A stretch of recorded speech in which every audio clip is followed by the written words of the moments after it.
Oi, Ania. Oi, Karine, boa noite, Boa pessoal. noite. Quanto tempo? Tudo bem? Que bom te ver. Sim. Tudo bem? Aham.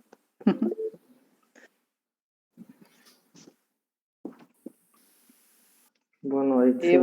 É melhor fechar o. Ah, o Jean. Oi, Jean, boa noite. Oi, Ana, tudo bom? Fiquei muito feliz aí pelo webinar de vocês. Tá legal, né? Uhum. Hoje só que eu vi, sabe?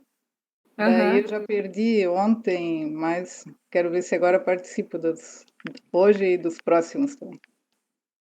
Segunda foi o seu Santini. Falou um pouco do histórico, né? Do comitê, a criação.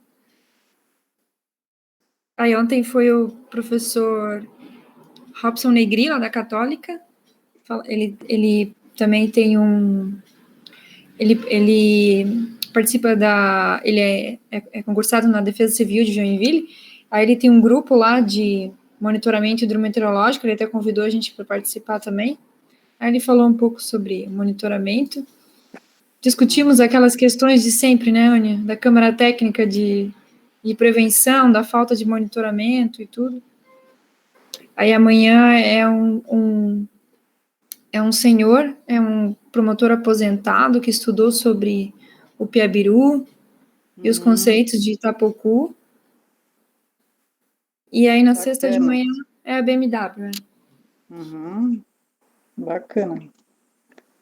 Tudo assuntos importantes de serem disseminados, né? Informações importantes. E tá bacana a participação também? Ontem, Podia estar melhor, assim, sabe? é, Tivemos bastante inscritos, mas que não acabam não entrando, não participando. uhum. Pois é, para mim é inédito, porque eu estou aqui no celularzinho, porque sempre eu participava direitinho com o notebook, mas a gente está sem internet e agora está roncando trovoada também, vamos ver se não cai, vamos. Mas eu estou curiosa aí para conhecer os trabalhos de vocês. Muito bom. Legal. Acho E que é no bom mais eu tudo de fechar. saúde, vocês Eu passaram, tô, eu né? tô, eu tô, a gente tá bem. Aham, tá tudo bem. Agora, então, esse clima doido, né? Que é um calorão forte.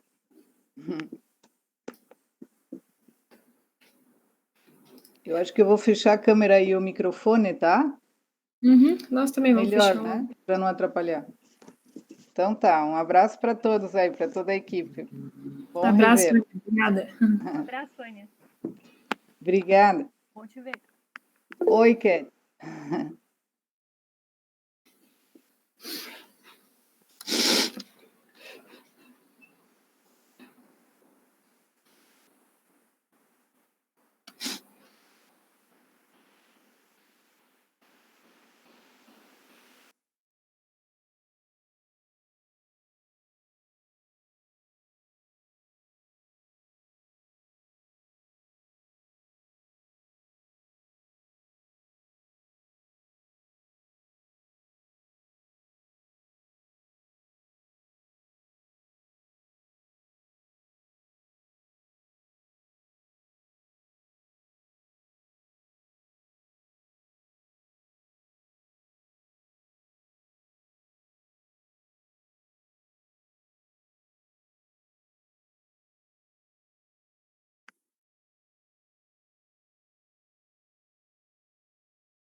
Karine, voltei.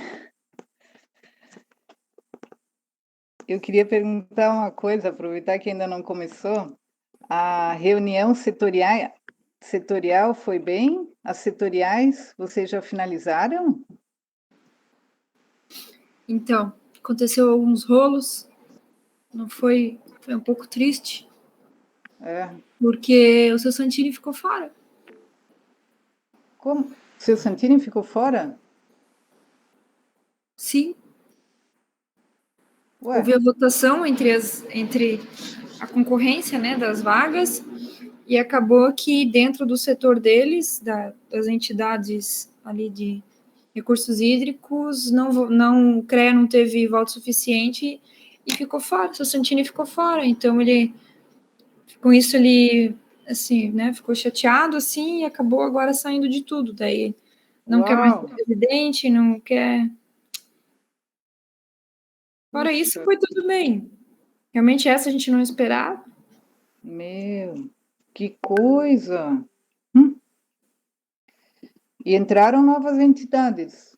Entraram, aham. Algumas antigas saíram, digamos assim, estão na lista de espera. E entraram novas, aham. A FUNAI entrou?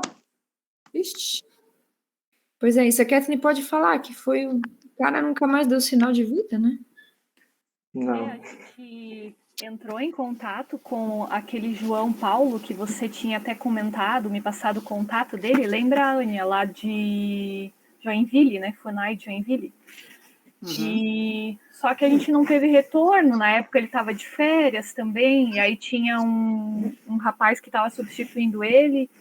E aí também disse que ia mandar lá para os superiores deles para ter aprovação para eles participarem e acabaram não dando mais retorno para a gente, assim. A gente tentou conversar com eles, mas foi bem difícil, não tivemos uma resposta. Né? Puxa. Foi uma pena. A parte que a gente teve mais dificuldade foi os órgãos públicos, né? E a parte da representação indígena mesmo. Tinha que ter uma vaga também para alguma ONG de comunidade indígena, né? No segmento lá da população da bacia também não encontramos. Foram os dois que não conseguimos preencher, né? E a comunidade indígena.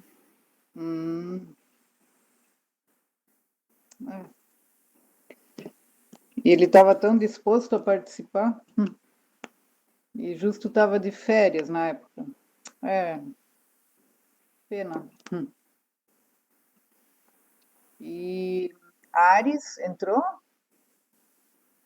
Eles também estavam interessados, né?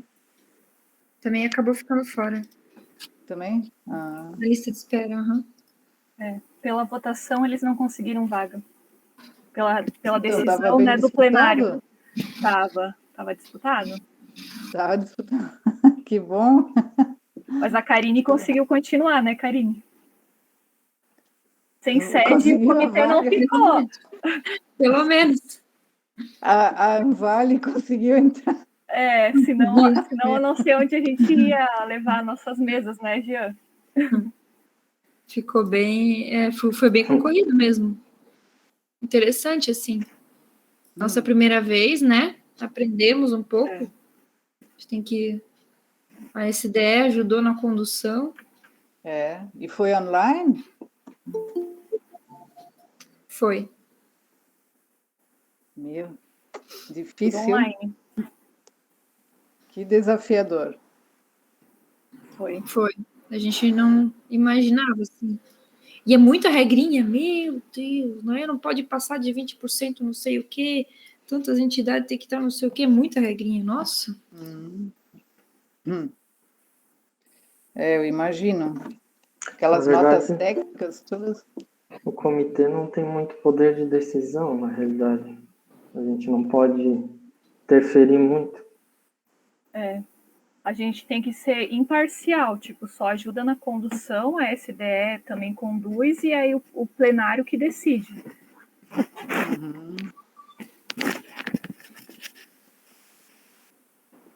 Mas então, pessoal, boa noite a todos. que estão presentes. A gente vai dar início a mais uma webinar da nossa série de webinars da Semana da Água, que o Comitê Itapocu organizou, né, e está desenvolvendo. Eu vou apresentar o nosso palestrante da noite. Então, hoje o nosso tema, né, vai ser sobre o panorama da qualidade da água da bacia do Rio Itapocu. Nós vamos trazer alguns dos principais dados, né, que podem falar como é que está a situação dos nossos rios aqui da região. E quem vai falar sobre isso é o Jean Vicari. O Jean é técnico químico, estudante do último período do curso de Engenharia Sanitária da Universidade do Estado de Santa Catarina, a UDESC, e ele fez um período de graduação sanduíche em uma universidade alemã, Universidade Duisburg-Essen, no programa de mestrado em Ciência da Água. Ele possui experiência com pesquisas na área da química e métodos alternativos de tratamento de efluentes organoclorados. Atualmente, ele é o assistente ambiental no Comitê Itapocu por meio da entidade executiva Univille, que é a entidade, né, que, no caso, recebe o recurso financeiro do governo do estado, né, e ajuda no fortalecimento do comitê. Então, passo a palavra para você, Jean. Seja bem-vindo. Obrigado, Kathleen. Eu vou abrir a apresentação aqui.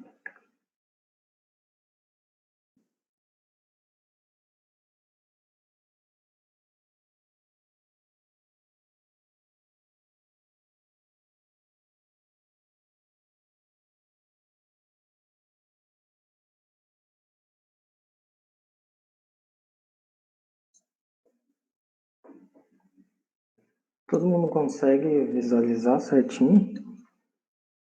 Me ouvir? Sim, tá tudo ok. Se alguém tiver algum questionamento durante a apresentação, pode fazer, só eu peço para se manifestar pelo áudio, que eu não consigo ver o chat. Mas se quiser fazer no final da apresentação, pode ser também. Bom, então, como a Kathleen comentou, meu nome é Jean Vicari. Eu venho trabalhando no comitê desde da metade para o final do ano passado. Eu venho atuando como assistente ambiental. E hoje a gente vai falar um pouco sobre a qualidade da água na bacia do Itapocu. Um panorama de qualidade de alguns anos que a gente analisou. Esse projeto ele surgiu na metade do ano de 2020. Ele foi iniciado quando o comitê começou a fazer um levantamento de dados de qualidade da água na bacia através das companhias de saneamento. Então, o comitê entrou em contato com essas companhias para estar começando a levantar esses dados, visto que a gente tem uma escassez muito grande de dados em relação à qualidade da água na bacia. Bom, quando a gente fala em qualidade da água, o primeiro questionamento que surge, geralmente, é o que é uma água de boa qualidade? Como a gente pode definir que uma água é boa ou não pode ser considerada de qualidade? Para poder entender e fazer essa decisão, a gente precisa, primeiro, entender dois conceitos.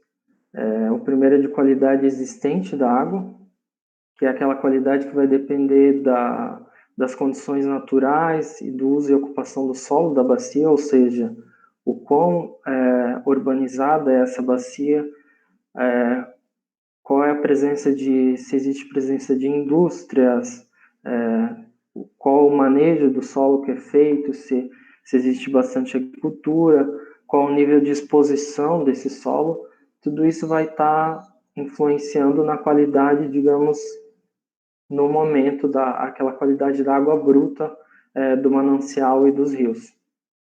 E a gente tem a qualidade desejável, que vai depender sempre do uso que eu vou fazer dessa água, ou seja, qual que é o uso que eu quero obter dessa água que eu tenho, que pode ser desde um uso menos nobre ou mais nobre. E dentro de uma bacia hidrográfica, geralmente quase todas as vezes, o uso da água ele é múltiplo. A gente tem variados usos para a água dentro de uma bacia. Então, como que eu vou definir que essa água a qualidade que eu quero? Dentro desses múltiplos usos, que é definido pelas legislações brasileiras, que a gente tem, esses usos são definidos pelo enquadramento da água, né?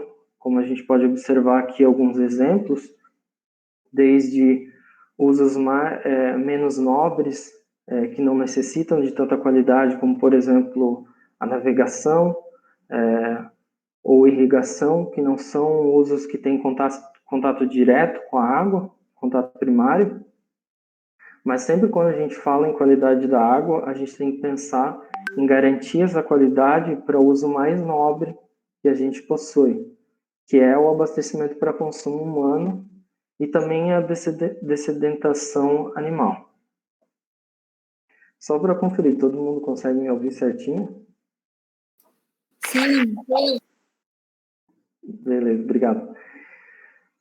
Então, sabendo disso, a gente construiu esse panorama pensando na qualidade existente da água, porque esses dados foram obtidos, como eu falei, de companhias de saneamento, então não necessariamente eles representam a qualidade de uma água que está saindo direto de uma estação de tratamento, porque esses dados eles são monitorados pelas suas companhias em diversos pontos, né, que cada companhia monitora. Então, eles representam a qualidade existente da água que a gente tem nos rios em que foram analisados na bacia. Né? Então, primeiramente, para quem não conhece a bacia hidrográfica do rio Itapocu, a gente vai falar um pouco sobre ela. Ela faz parte da região hidrográfica 6, e a nível estadual ela pertence à vertente atlântica, que é localizada na Baixada Norte. Tem as nascentes na Serra do Mar e as suas águas, as águas da bacia são drenadas para o Oceano Atlântico, em Barra Velha. Tem uma área total de contribuição de 2.920 km², mas também possui algumas bacias costeiras que são contíguas à delimitação da bacia, né? Que estão além da área de atuação da bacia. O principal rio da qual a bacia leva o nome, que é o rio Itapocu, ele é formado da confluência dos rios Novo e Humboldt no município de Corupá. E compreende 8 subbacias hidrográficas que são formadas pelos principais afluentes do rio Itapocu. Aqui a gente pode visualizar essas subbacias, a região de cabeceira, né, formado pelo Rio Vermelho, Rio Novo. Aí logo mais abaixo nós temos o Rio Itapocuzinho, a subbacia do Rio Itapocuzinho, Médio Itapocu, Rio Jaraguá, Rio Piraí, localizado mais ao lado de Joinville, Rio Putanga e a Foz, que é na subbacia litorânea, que fica a Foz em Barra Velha, né? Então, para a gente entender um pouco como que é o uso e a ocupação do solo em cada subbacia, como eu falei, esses fatores que influenciam diretamente a qualidade da água, então é importante a gente saber primeiro. A subbacia do Rio Vermelho, ela representa cerca de 11% da área total da bacia, e o uso e ocupação do solo dela é principalmente por presença de algumas centrais geradoras hidrelétricas, pequenas centrais hidrelétricas, e também por mineração e bananicultura. E é onde fica localizado também a área de proteção ambiental Rio Vermelho Humboldt, que é o que a gente pode visualizar aqui na imagem. A subbacia do Rio Novo, ela representa mais ou menos 12% da área total da bacia. Também é uma subbacia com presença de centrais geradoras hidrelétricas e pequenas centrais hidrelétricas, presença também de bananicultura e reflorestamento. e é onde está inserida também a Reserva Particular de Patrimônio Natural Emílio Fiorentino Batistella, que é mais conhecido como Rota das Cachoeiras, que a gente pode ver aqui a visualizar a imagem. A subbacia do rio Itapocuzinho representa 13,44% da área total da bacia. Também uma subbacia com presença de CGH, PCH e usina hidrelétrica. E a uso e ocupação do solo dela é principalmente de uma área urbanizada e também com bastante presença de indústrias ao longo da subbacia. A subbacia do Rio Jaraguá representa 9,83% da área total da bacia e ela está inserida quase na sua totalidade no município de Jaraguá do Sul e é formada principalmente por áreas de pastagens e campos naturais e também por uma área urbanizada. A subbacia do Rio Piraí representa 15,66% da área total da bacia. Ela tem a nascente, o curso médio em Joinville e o curso inferior em Araquari. E o uso e ocupação do solo dela é majoritariamente por planícies de arroz irrigado, como a gente pode observar aqui na imagem. A subbacia do Rio Putanga representa 13,98% da área total da bacia, formada pelos municípios de Massaranduba e parcialmente Guaramirim. E o uso e ocupação dela é principalmente para agricultura, que ela tem essa vocação para agricultura, principalmente para a risicultura, devido às áreas de planície e também bastante presença de piscicultura. A subbacia do Médio Rio Itapocu representa 8,69% da área total da bacia. É uma bacia bastante urbanizada, como a gente pode observar na imagem, e com bastante presença de indústria, e os usos da água mais representativos nessa região são para abastecimento público, né, e as indústrias. E está inserido dentro os municípios de Jaraguá do Sul e Guaramirim. E na nossa foz, né, onde deságua o ponto de convergência de todas essas contribuições que a gente analisou nas outras subbacias, na subbacia litorânea, que deságua, né, no Oceano Atlântico, na região de Barra Velha, e representa cerca de 15,86% da área total da bacia.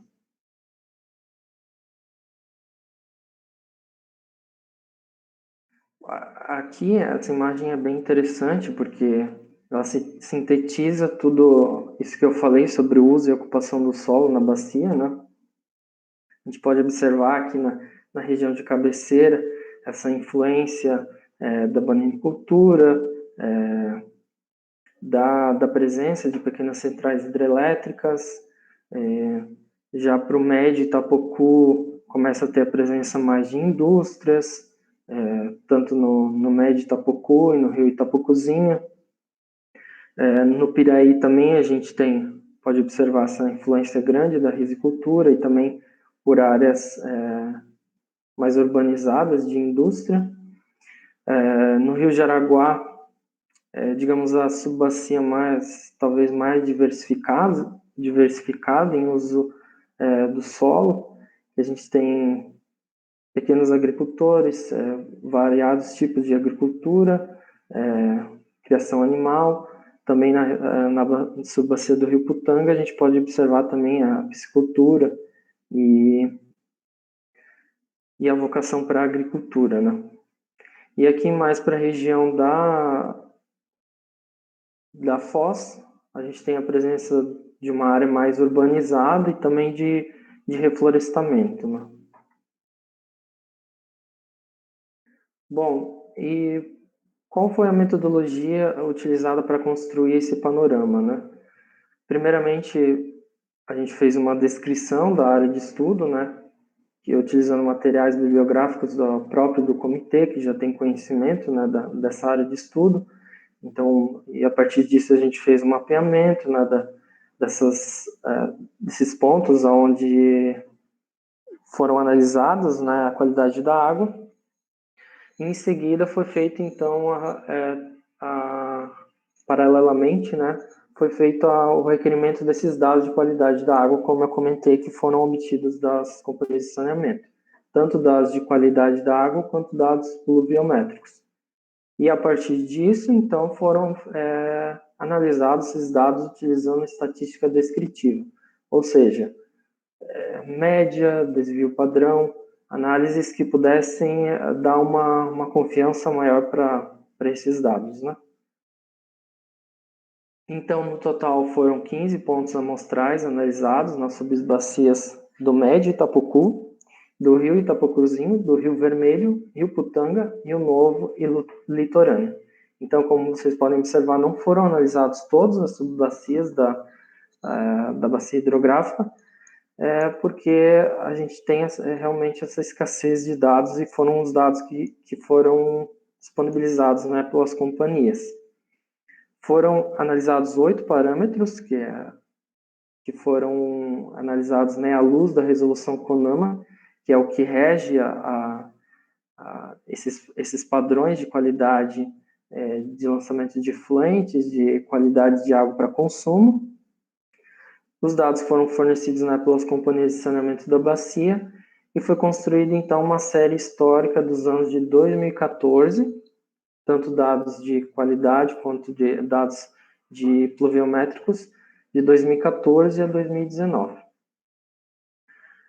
Os dados de qualidade de água são provenientes de 5 companhias de saneamento: o SAMAI de São Bento do Sul, Empresa Brasileira de Saneamento, EBS, SAMAI de Jaraguá do Sul, Águas de Xereder e Casan de Barra Velha. E foram analisados ao todo 15 pontos amostrais, né, com essa série histórica que eu já havia comentado. Os dados de precipitação foram obtidos dos próprios laudos de qualidade dessas companhias, e quando indisponíveis esses dados nesses laudos, eles foram extraídos do portal Hidroeb da Agência Nacional de Água e Saneamento Básico. O tempo de concentração que foi adotado para esses dados pluviométricos foi de 24 horas anteriores, né, à coleta dessas amostras que as companhias de saneamento analisaram, e também com uma série histórica, acompanhando, né, a série histórica dos dados de qualidade de água de 2014 e 2019. Bom, aqui a gente tem o mapeamento, né, dos pontos de monitoramento que foram analisados dentro da bacia.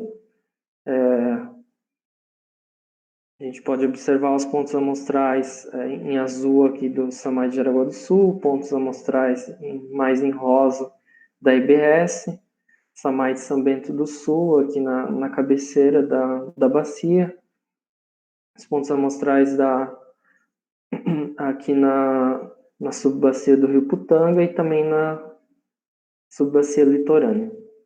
Então, esses dados foram analisados de uma forma mais diversificada de forma os locais, né, com os dados que a gente obteve para tentar ter um panorama, né, de como que anda essa qualidade da água na bacia. Bom, os parâmetros que foram analisados são os parâmetros que são parâmetros de acordo com a resolução CONAMA 357, e aqui a gente tem, então, esses limites de quantificação que foram levados em conta, né, para analisar esses parâmetros.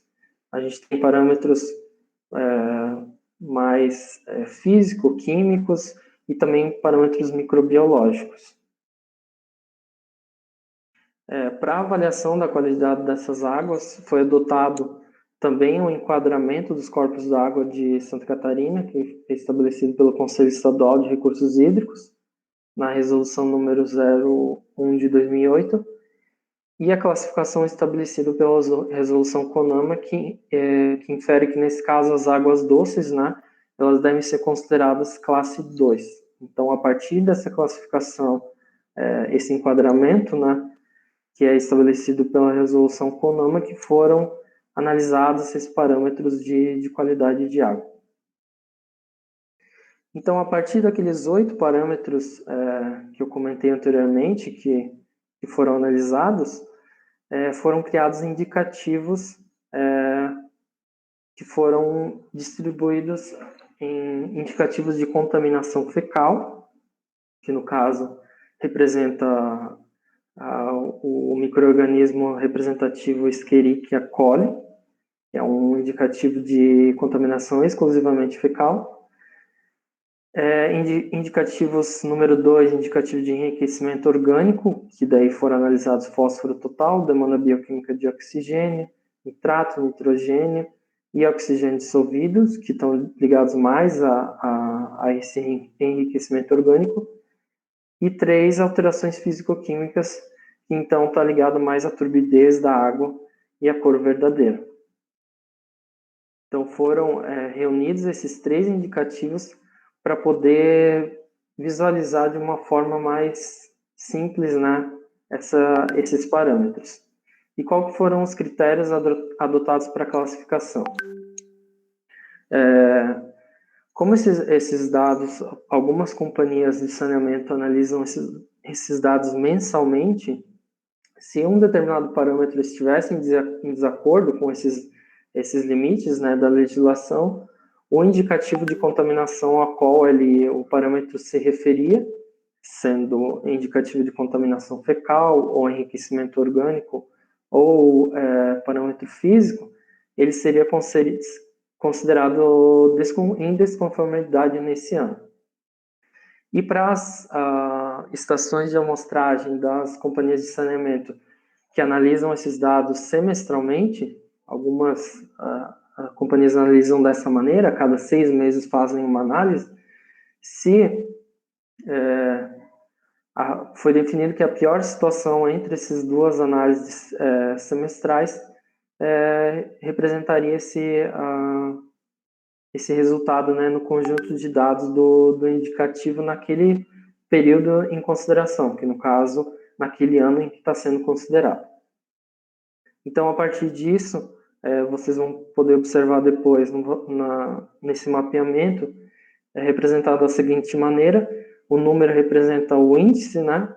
Sendo número 1, contaminação fecal, 2, enriquecimento orgânico e 3, parâmetros ligados a parâmetros físicos, alterações físicas na água, e representando então na cor azul conformidade, vermelho não conformidade, e em branco dados que não estavam disponíveis nos laudos das companhias de saneamento, né? Então, a gente pode observar em 2014 um panorama das subbacias de cabeceira, conformidade em relação aos parâmetros de contaminação fecal e parâmetros físicos, desconformidade em relação a enriquecimento orgânico.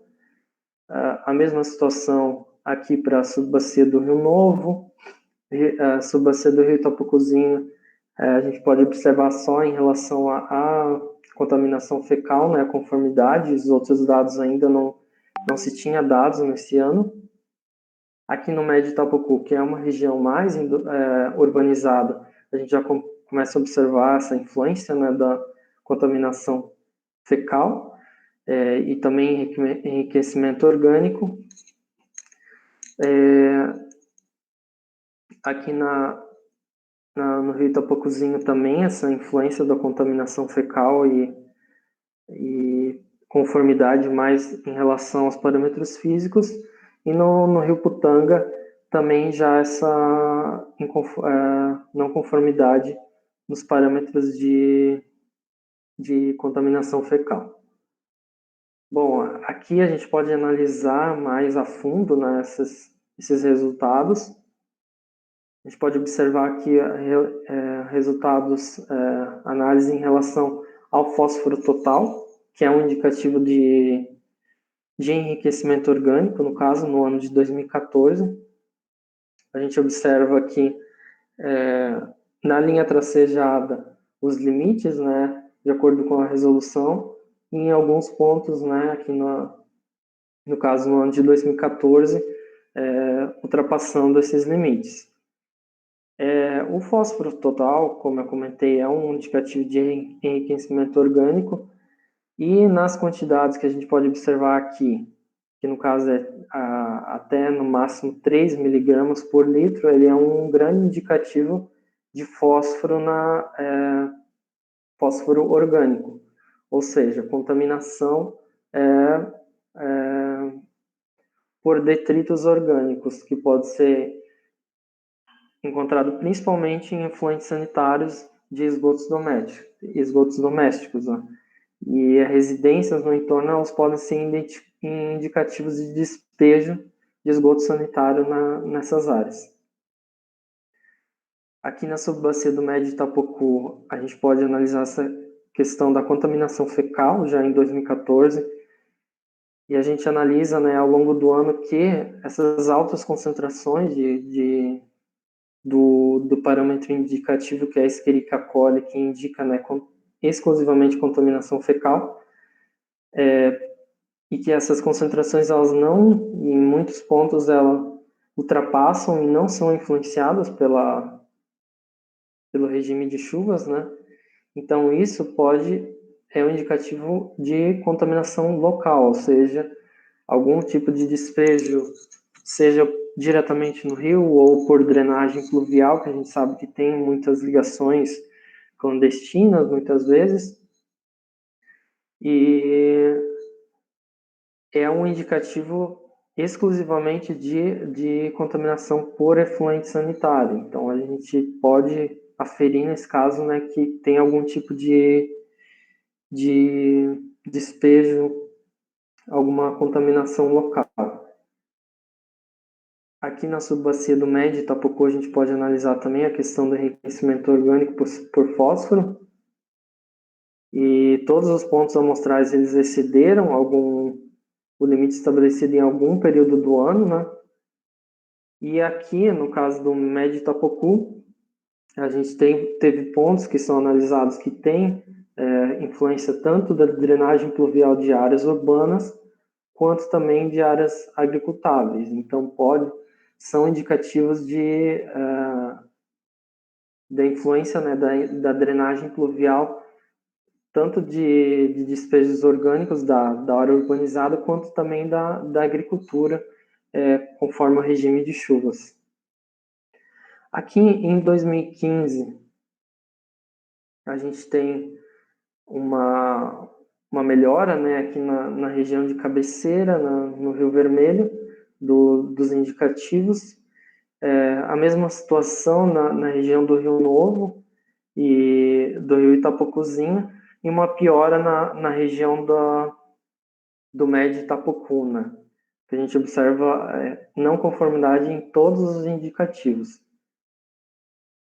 A mesma situação para o Rio Itapocuzinho, a gente tem uma piora, e também para a região do Rio Putanga. E aí, aqui em 2015, ainda a gente não tinha dados, isso é um problema, né? A gente não tinha dados em relação à subbacia litorânea, que não permitiu analisar essa subbacia.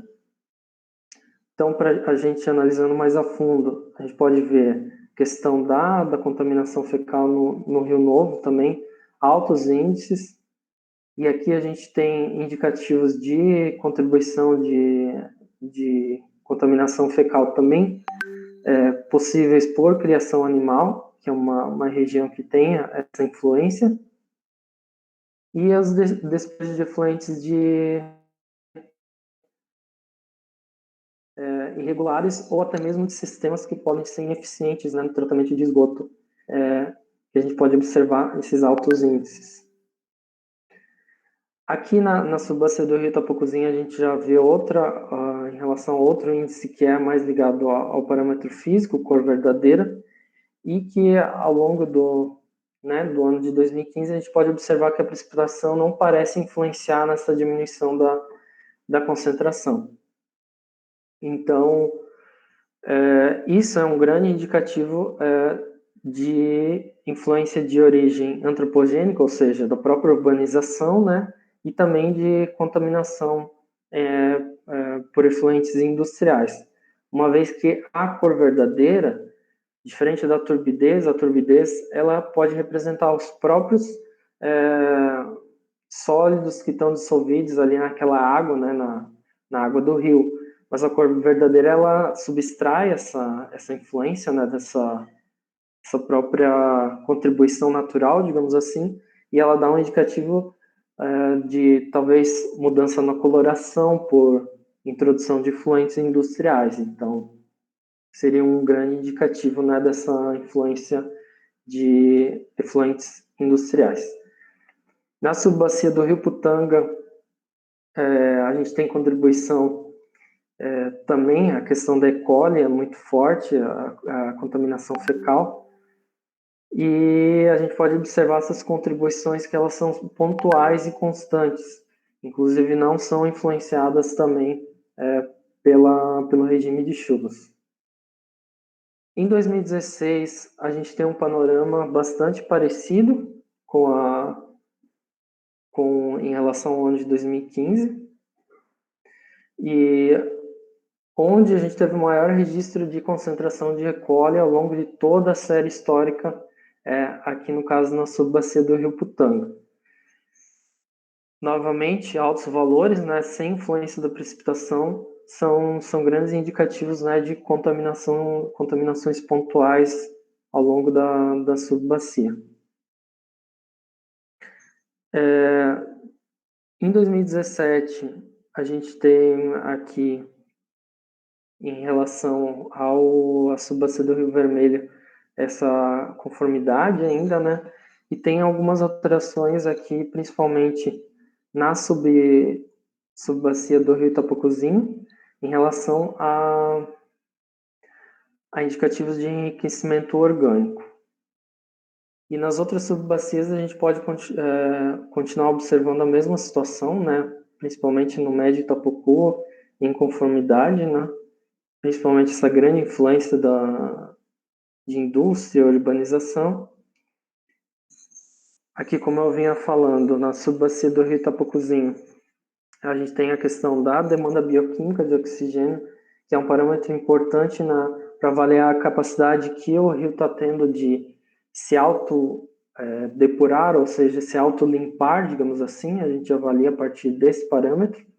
Então, a gente pode observar que em 2017, né, esses valores acima do permitido, que são grandes indícios de poluição difusa agravada pela precipitação, ou seja, são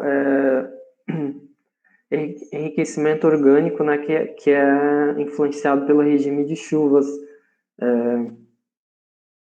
principalmente pela drenagem pluvial da área urbana, nesse caso, como é a subbacia do Rio Itapocuzinho, tem mais essa influência da área urbana e área industrial.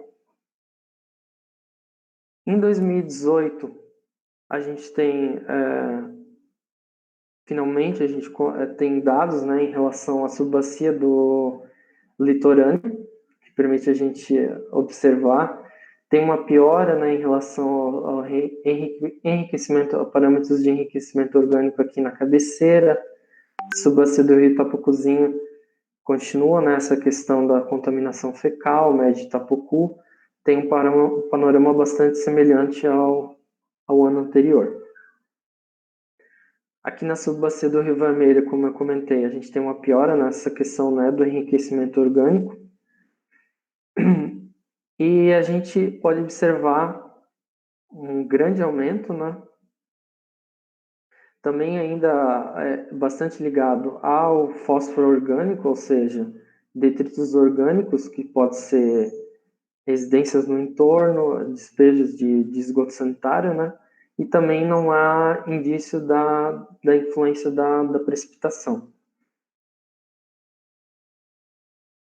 Aqui na subbacia do rio Itapocuzinho, a gente pode ver altos valores também, né? Aqui, na questão de coliformes termotolerantes, que também são indicativos de contaminação, podem ser indicativos de contaminação fecal, mas não são exclusivamente indicativos dessa contaminação.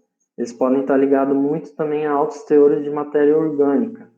Então, muito provavelmente são influenciados pela ocupação, né, em relação a esses despejos, né, de matéria orgânica na subbacia, mais do que a contaminação fecal. Porque os coliformes termotolerantes, eles envolvem, né, um grupo maior de micro-organismos. Então, a gente não tem como aferir com certeza que é uma contaminação fecal. Aqui a gente tem finalmente, né, resultados em relação à subbacia litorânea, que é principalmente o enriquecimento orgânico. E como eu tinha falado anteriormente, né, é um ponto de convergência de todas essas contribuições das outras subbacias. Então é um ponto que precisa de mais dados, que a gente pode observar que tem muito pouco dado. E também tem essa característica de contaminação pontual por descargas de efluente sanitário, que a gente observa, né, aqui em 2018, um baixo índice de pluviométrico e mesmo assim, né, alguns valores acima do permitido. Também tem a questão de parâmetros físicos na subbacia, que ela também é influenciada, né, por indústrias. Como eu tinha comentado anteriormente, pode ser indicativo, né, de sólidos dissolvidos, né, principalmente de efluentes industriais.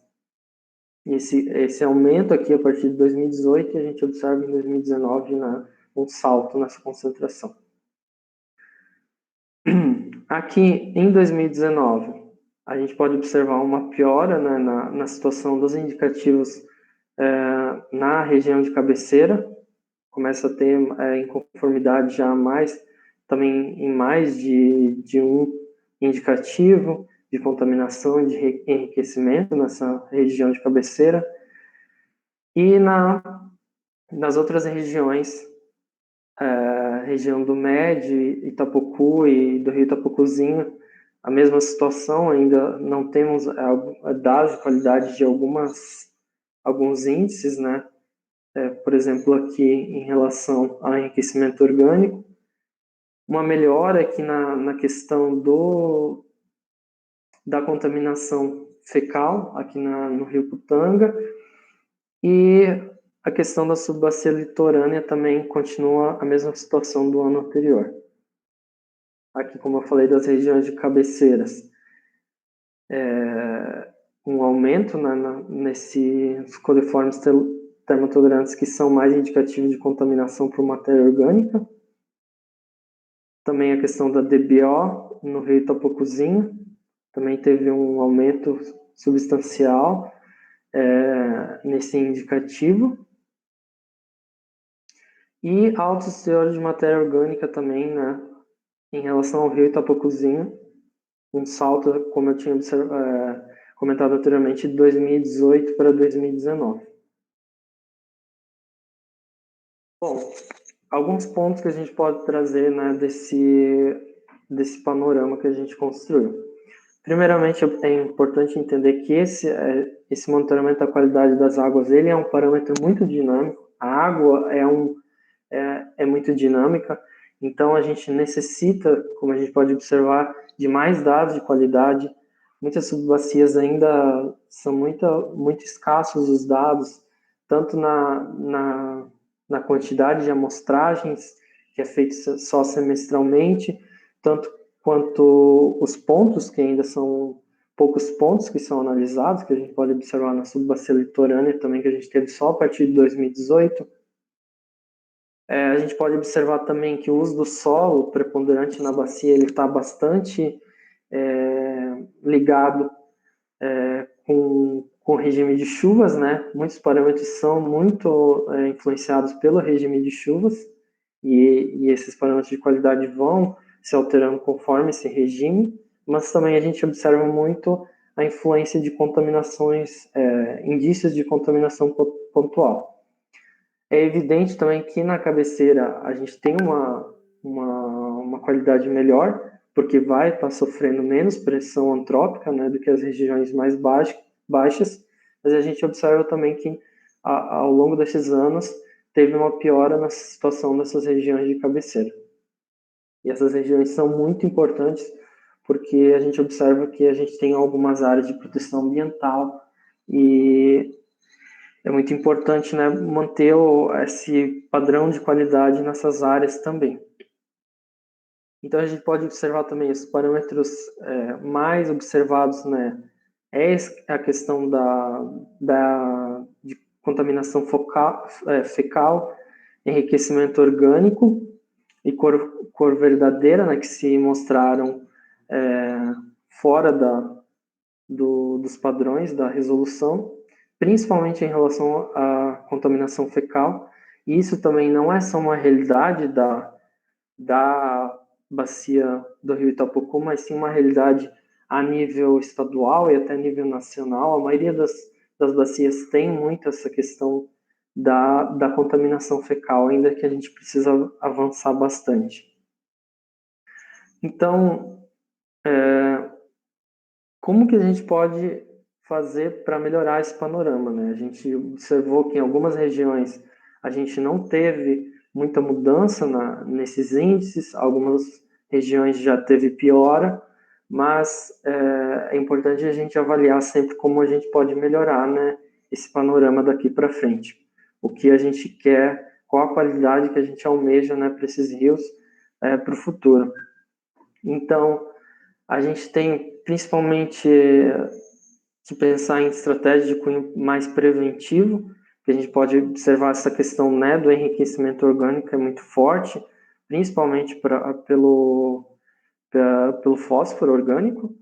Então, pensar em estratégias, né, de redução desse aporte de fósforo na bacia. E aí a gente tem estratégias que podem ser pensadas tanto nas áreas urbanas quanto nas áreas rurais. Muitas vezes se pensa que esse enriquecimento orgânico é influenciado só pela questão da agricultura, mas a gente tem as duas situações, né? Tanto a área urbana, tanto a área rural, a gente pode interferir na bacia para estar reduzindo esse aporte. Então, na área urbana, a gente tem a questão principalmente de tratamento a nível terciário, que a grande maioria das estações de tratamento da bacia, tanto da bacia do Itapocu como do estado, a gente observa que não tem esse tratamento para redução, né, de fósforo e nitrogênio, que é essa redução de nutrientes. Então, a maioria dos tratamentos não estão preparados para nessa redução, né, a nível terciário. E nas áreas rurais, pensar também em soluções coletivas de menor custo, uma vez que nessas áreas é mais difícil você estar levando esse tipo de tratamento a nível terciário. Então, a gente tem que pensar em soluções coletivas, como as próprias fossas sépticas. E aí a gente tem algumas iniciativas, né, dentro da bacia, no SAMAI, nessa questão do saneamento rural também está se começando a pensar nessas estratégias mais coletivas de menor custo. Então, essas iniciativas vão estar, né, ajudando a reduzir esse aporte de fósforo. Também tem a questão do controle da drenagem pluvial, que não é só as contaminações pontuais, mas, como eu falei, tem essa influência de irrigações clandestinas na drenagem pluvial e a própria drenagem de áreas agricultáveis e da área urbana, ela vai estar influenciando. E nisso a gente pode estar pensando em mais em questões de boas práticas agrícolas, né, nas áreas agricultáveis, e também em recuperação de floresta de área de preservação permanente. porque o jeito mais fácil de a gente estar controlando essa drenagem pluvial, né, é cuidando do solo, dessa exposição do solo. Se o solo estiver bem cuidado pela presença, né, de mata ciliar e dessas áreas de preservação permanente, a gente vai estar garantindo, né, que um controle nessa drenagem pluvial. E aí, nesse sentido, a gente pode destacar as ações que são feitas pelo projeto Mananciais, por exemplo, aqui na bacia, e tem uma grande importância nessa questão de manter garantir esse papel, né, das florestas, de estar protegendo os rios, e pensar em disseminar essas estratégias, né, para mais pontos da bacia. Na região do Médio Itapocu e Itapocuzinho, a gente pode ver que tem bastante a questão dos efluentes industriais, a área urbanizada, mas principalmente efluentes industriais, e a gente tem uma escassez muito grande de estudos de capacidade de diluição desses efluentes pelos corpos receptores. Então, esses são passos, né, que a gente deve pensar para o futuro, que a gente não sabe qual que é a capacidade desses corpos receptores em estar diluindo esses efluentes. Isso são informações muito importantes, né, para a gente estar analisando principalmente a questão da vazão dos rios. Essas vazões, elas suportam essas cargas, né, de efluentes industriais, e a gente não tem essas informações ainda. Na subbacia do rio Putanga, mais especificamente, a gente pode observar a questão da aquacultura, piscicultura, e nós não temos análises, né, uma ideia da questão da influência desse tipo de atividade. Que, por exemplo, nos procedimentos de despesca, né, dessa atividade de piscicultura, a gente tem uma grande geração de enriquecimento orgânico por nitrogênio e amônio. E a gente não tem avaliação desse parâmetro, né, que é quanto isso influencia nessa questão do enriquecimento orgânico. Essa é outra questão, né, mais específica para a subbacia do rio Putanga. A região da subbacia de Itapocuzinho e Rio Vermelho, a gente tem a questão não só a presença das pequenas centrais hidrelétricas, mas também outras influências, mas é uma questão que ainda não foi analisada, né, que é interessante para a gente começar a pensar, que é a questão da regulação da descarga operacional dessas usinas, porque elas também vão determinar a concentração e a diluição de contaminantes no rio. A gente não tem essa avaliação ainda. Tanto quando a gente tem essa descarga, né, essa operacional, ela pode estar aumentando os níveis de sólidos suspensos na água, que pode estar interferindo. Isso não necessariamente pode indicar que a água ela está contaminada, mas ela pode estar interferindo em outros parâmetros, que são parâmetros físicos, né, como eu comentei antes, de cor verdadeira e tudo mais. E é importante a gente ter uma noção, né, dessa questão da presença dessas pequenas centrais hidrelétricas. Nas bacias agricultáveis, a gente tem a questão do uso de pesticidas. Isso a gente não pode considerar isso que é uma grande influência, né, nesse enriquecimento orgânico. Então, os próximos passos têm que ser sempre em pensar em aliar o uso, que a gente sabe que é necessário em muitos casos, mas está pensando em alternativas que possam estar diminuindo esse uso, né? A gente tem, por exemplo, na risicultura, a risipiscicultura, que é a utilização da piscicultura junto com a risicultura para o controle de índices, controle biológico. E também a gente tem a questão de redução, né, de nutrientes utilizando outros tipos, né, de agricultura que não a convencional, para a gente estar podendo diminuir essa concentração de nutrientes.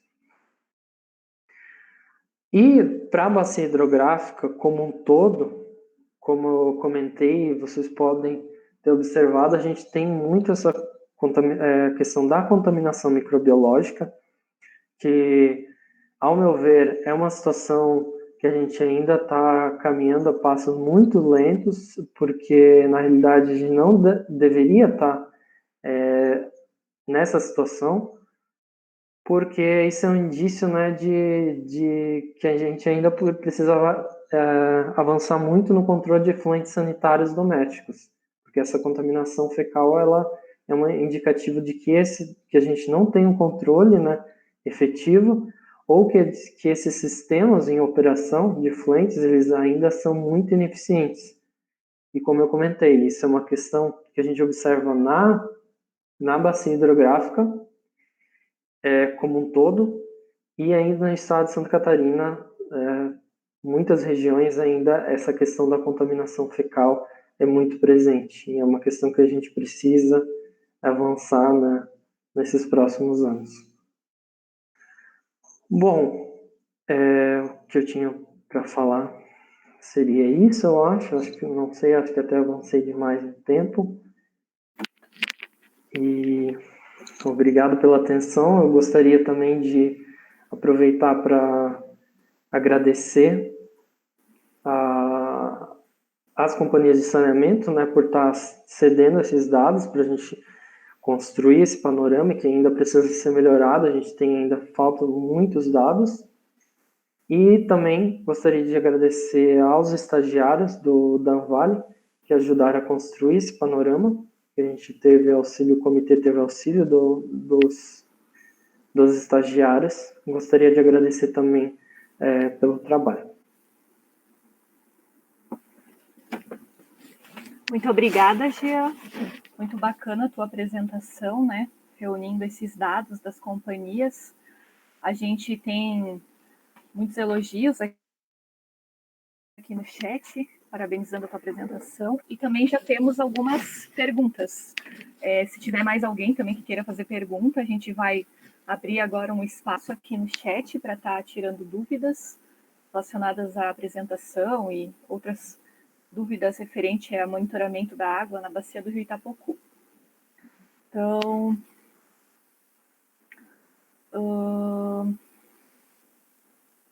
primeiramente, né, ali o Ecker comentou, né, sobre o resultado do baixo índice de tratamento de esgotos domésticos em algumas cidades, né, até que tu comentou ali, né, Jean, né, do coliformes fecais, né, teve alteração.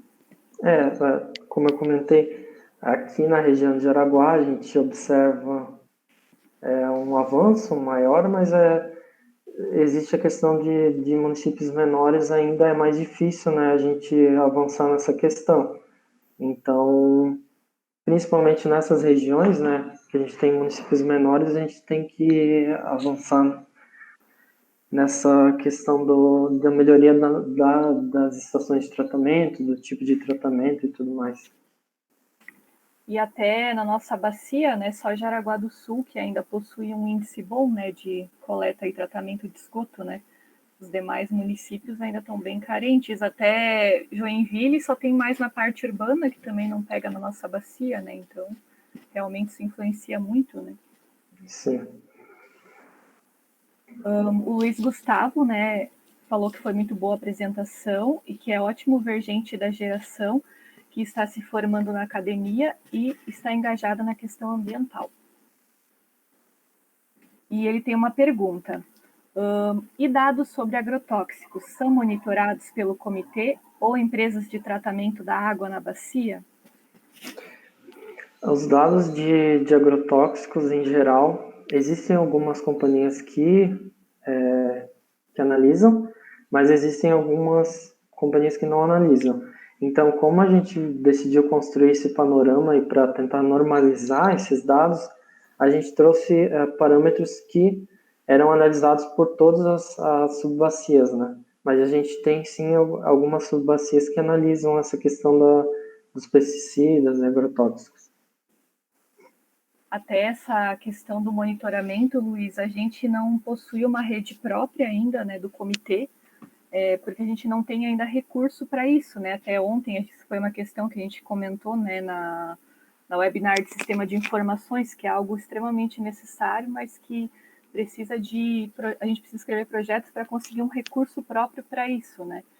Então, todos os dados ali, né, que o Gê comentou, são fornecidos por terceiros, né, entidades parceiras, principalmente as companhias de abastecimento, porque eles têm essa exigência, né, da portaria da potabilidade da água, então eles vão lá, eles monitoram a água bruta dos rios que eles captam para tratar. Então, atualmente, a gente pega dados deles, né, com essa parceria, e até nessa portaria de potabilidade tem alguns agrotóxicos que é exigido monitoramento, mas é com uma periodicidade muito, assim, de muito em muito tempo, né? 6 em 6 meses, por exemplo. Então, não se tem muitos dados sobre isso, né? À disposição. Até essa questão do agrotóxico é um tipo de análise também que demanda maior custo também. Não é como os outros parâmetros. Os outros parâmetros são não simples, mas são mais baratos, né, de analisar. É muito importante, sim, que a gente comece a avaliar essa questão, mas também, como a Catherine falou, também envolve essa questão, né, de custo, né, para essas análises, que é uma análise mais fina, digamos assim, é mais custosa. E até outra coisa que é interessante, porque a portaria da potabilidade fala, né, de alguns ingredientes ativos de agrotóxicos que devem ser monitorados, mas de bacia hidrográfica para bacia hidrográfica pode mudar, né, os agrotóxicos que são utilizados naqueles cultivos Exato. que acontecem ali. Então é uma questão bem complexa, né, essa questão dos agrotóxicos mesmo. A Ania, né, que já foi consultora aqui do comitê, ela falou que foi muito bem explicado e que o estudo salienta a importância do tratamento de esgoto municipal desde as cabeceiras dos rios. Ela também falou que é importante essa abordagem em nível de bacia e não em municípios individualmente, né, e parabenizou a apresentação. O Diego Schumacher falou que ele imagina que nós do comitê devamos ter uma estimativa do volume e qualidade da água. Sobre isso, atualmente, como está a situação? Mais baixa ou alta do que o esperado? A questão de volume, de vazão, né? A gente fez essa correlação com o índice pluviométrico, mas como eu falei, ainda necessita de maiores estudos nessa questão de vazão. A gente teve um período de seca, né, nos últimos meses, né, no ano passado. Isso também acaba influenciando, às vezes, na diluição também de alguns contaminantes. Ele dá, na verdade, um panorama mais real da situação, porque alguns parâmetros podem ser influenciados pela precipitação, porque o contaminante pode estar sendo diluído. Mas essa questão do estudo de vazão, junto com o de qualidade, foi até uma questão que foi bastante discutida ontem também, no webinar de ontem, e ainda precisa avançar nessa questão. E até o nosso órgão gestor, né, que é a SDE, Secretaria de Desenvolvimento Econômico Sustentável, eles estão fazendo um programa, né, de monitoramento, que eles contrataram uma empresa, né, um laboratório, que daí vai fazer uma análise em todo o estado de Santa Catarina, de 2019 até 2023. Vão ser 5 anos de análise, e aí eles vão analisar alguns pontos em todo o estado, e na nossa bacia tem 5 pontos. Mas aí eles analisam mais os parâmetros do índice de qualidade da água e mais alguns outros parâmetros, que não incluem os agrotóxicos, né? E aí eles estão lançando, né, de vez em quando esses relatórios. Em alguns pontos o índice de qualidade ele é bom, mas tem alguns pontos, né, que já tem esse problema dos coliformes, que nem o Gia comentou também, né? Questão de pH. O Dieter, ele comentou: o seguinte: com os dados dos parâmetros avaliados, como estão os valores diante do enquadramento dos rios? Ou seja, os níveis dos parâmetros analisados correspondem ao parâmetro do enquadramento? Esses parâmetros que apresentaram desconformidade, no caso, que foram apresentados ali, que a gente entrou mais a fundo, considerando, de acordo com o que a gente tem, né, de enquadramento, seria que esses rios seriam considerados classe 2. Então, na realidade, esses parâmetros estariam em desconformidade, né, de acordo com o enquadramento que eles têm hoje. Mas, claro, isso serve também para a gente fazer estudos, né, futuros de enquadramento dos corpos d'água, que ainda não tem na bacia. Então, a gente começa a avançar nessa questão. O enquadramento ainda oficial não foi definido na bacia, mas esses dados podem servir, né, para o futuro, para a gente estar fazendo esse enquadramento de acordo com a qualidade da água. A Daniela, ela parabenizou a apresentação. O Dieter perguntou se não foram disponibilizados dados pela Companhia Águas de Joinville do Rio Piraí. Não foram disponibilizados. Eu acho que, nesse caso, ou foram parcialmente, e como a gente decidiu considerar, né, parâmetros, somente as companhias que tinham disponibilizados, né, esses dados na íntegra, né, para ter um panorama mais realista, digamos assim, então a gente não considerou. Acho que a Kathleen, se não me foge a memória, acho que não foi disponibilizado, né? Não, para esses anos, né, que o Jean analisou, a Companhia Águas de Joinville não disponibilizou para a gente, mas até tem o Atlas da Bacia, não sei se todos conhecem já, que na época, né, até a Ania, que era a consultora que conduziu esse trabalho, a gente já tinha feito um levantamento inicial, né, dos pontos de monitoramento que tinham na bacia, e naquela época a gente analisou a bacia do Piraí. Inclusive eu fiz meu TCC com base nisso, e aí lá tem bastante irrigação, né?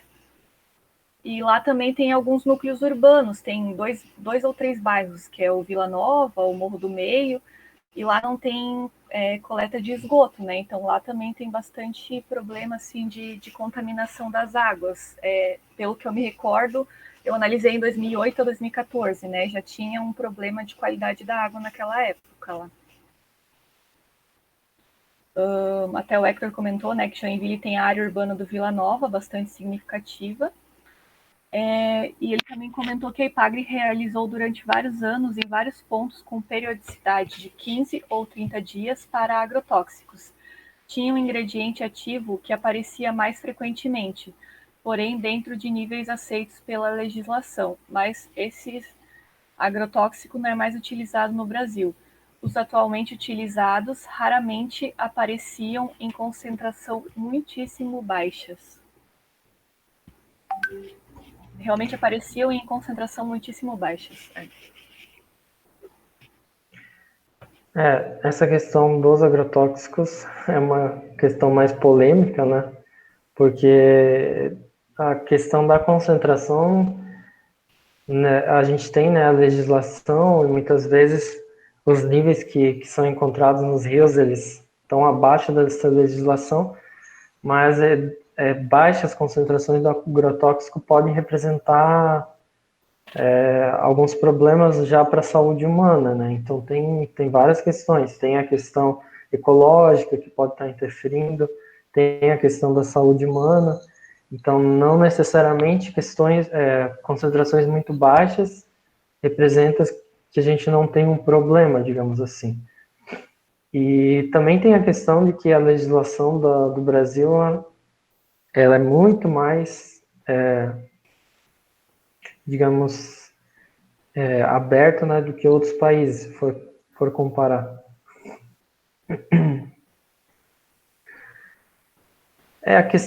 A ideia é redução, né? A gente tentar começar com uma redução, pelo menos. O Hector comentou, né, que todos querem água sem agrotóxico e sem esgoto, ou seja, água limpa. Temos que trabalhar para isso. Com certeza.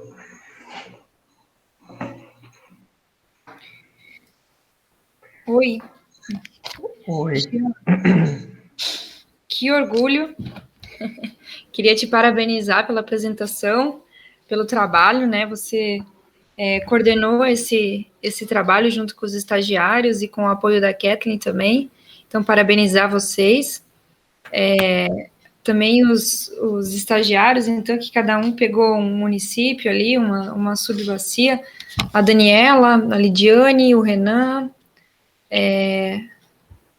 Acho que os três, Jonathan. Né? O Jonathan também, que então fizeram em conjunto com o Jean coordenando esse trabalho.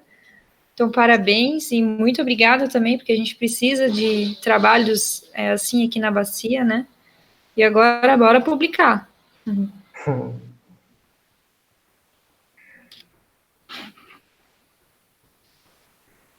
Bom, então é isso, né?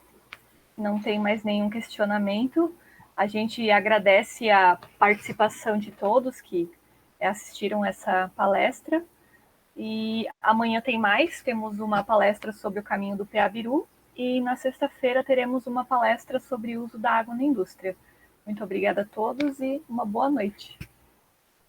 Boa noite. Gostaria de agradecer de novo pela atenção de todos e a gente está à disposição, no caso de qualquer dúvida, se quiser saber alguma coisa na íntegra, é só entrar em contato daí. Obrigado. Obrigado pela apresentação, uma ótima noite. Obrigado.